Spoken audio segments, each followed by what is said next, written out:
Google is scrambling to distance itself from one of its engineers, who has gained infamy for publishing a 10-page criticism of the company's authoritarian approach to achieving gender diversity. If the goal was to confirm the author's thesis, Team Google is doing a great job. Titled Google's Ideological Echo Chamber, the anonymous memo sets out a well-intentioned goal: find non-discriminatory ways to reduce gender disparities. At last tally, women occupied only 20% of tech jobs at the Alphabet Inc. unit, a dismal number even by Silicon Valley standards. 1. The author argues that Google's use of targets known as objectives and key results can incentivize reverse discrimination, and suggests focusing instead on rewarding what the writer calls inherently female traits such as cooperation and the desire for a better work-life balance. It's fine to question the author's characterization of women. As a female engineer in Silicon Valley, I endorse the writer's suggestion to treat people as individuals, not as just another member of their group. It's okay to disagree with the proposed solutions, but the backlash has been egregiously swift and brutal. Google representatives issued multiple statements denouncing the document. Past and present colleagues chimed in with calls for the engineer to be ousted. Media outlets like TechCrunch, Gizmodo and Motherboard jumped on board to declare the memo an anti-diversity manifesto.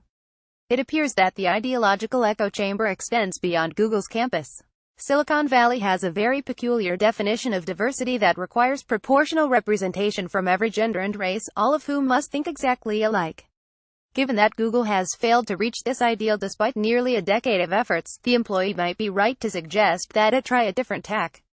Google rejects 99.8% of job applicants, making it far more selective than any Ivy League university. It's not unreasonable to posit that in this top 0.2% of the population, there may be various ways in which talent manifests differently between the sexes. Suggesting that men and women are different, though, can be a perilous endeavor.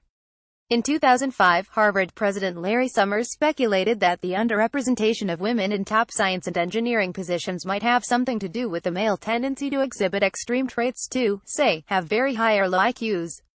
The remarks were widely condemned as an allegation that women have an innate disadvantage in science and math. Summers apologized profusely, but it was too late. The faculty convened and issued a no-confidence vote, and the president stepped down shortly thereafter. Suppressing intellectual debate on college campuses is bad enough. Doing the same in Silicon Valley, which has essentially become a finishing school for elite universities, compounds the problem. Its engineers build products that potentially shape our digital lives. At Google, they oversee a search algorithm that seeks to surface authoritative results and emote low-quality content.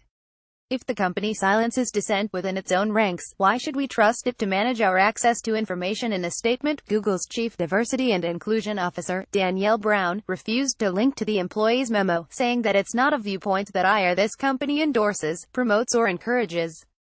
Companies don't have viewpoints. Humans do, diverse ones. After being publicly run through the ringer, this engineer will probably have no choice but to publish an apology, written with all the sincerity of a confession in a Soviet show trial.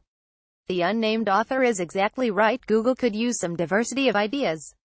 This column does not necessarily reflect the opinion of the editorial board or Bloomberg LP and its owners. To contact the author of this story, Elaine@globalfinancialaccess.com. To contact the editor responsible for this story, Mark Whitehouse at whitehouse1@bloomberg.net.